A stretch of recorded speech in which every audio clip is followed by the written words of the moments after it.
month, the celebration for cancer survivors like the ones that are surrounding me right now. That is according to the American Cancer Society. There are 14.5 million cancer survivors in the U.S. today, and by 2024, you know what that number is going to be? It's going to be a rapidly growing number, and this is a community that needs help moving beyond the illness and treatment. I recently had the pleasure of visiting a unique center dedicated to helping survivors become more than that, thrivers. What people need is a roadmap. They need a life path to follow. Jeff Keefe, a founder for the Center for Survivorship in Southport, Connecticut, is helping to pave that path for cancer survivors.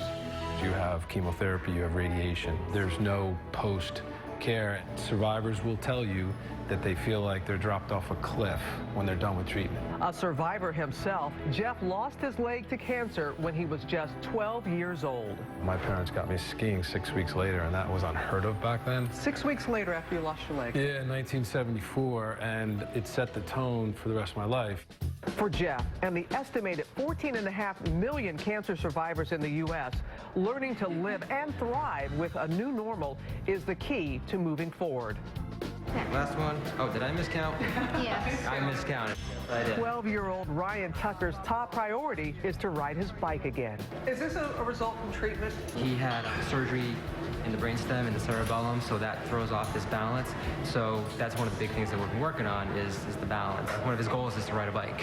Yes. The center focuses on healing the mind, body, and spirit. Hello, everyone.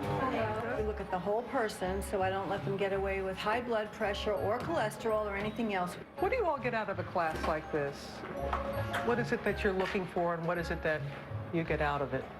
I think when I go to the store now and I pick things up and I want to purchase them, I flip it, look at the label, I look at the salt content, the sodium, I look at the added sugars.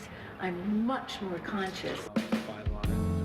It's not just the exercise and nutrition classes, but also the sense of community that has helped members like Cecile Galvin, a breast cancer survivor, recover. When you're done with the treatments, you have this anxiety of, is it going to come back or not? So the Cancer Center has been great for that because we all have the same unspoken goal.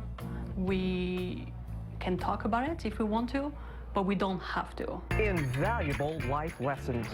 You know what's great about this place? There are many wonderful aspects of it. It's not in a hospital. 90% of all survivors that I've talked to over the last 30 years, they don't want to go back to the hospital. But make no mistake, you come in here and you're a survivor, we don't baby you. We treat you like a normal person, and what we want to do is raise your bar. 19-year-old Aaron Gaberman, who battled cancer as a child, says that's just what he needs. You have said all along you want to be known as a fighter. Yeah. And does this place allow you, give you a place to live that out? Exactly. I did fight and I did overcome cancer and I did overcome this tremendous disease, and now I can work up to build my body back from what it destroyed.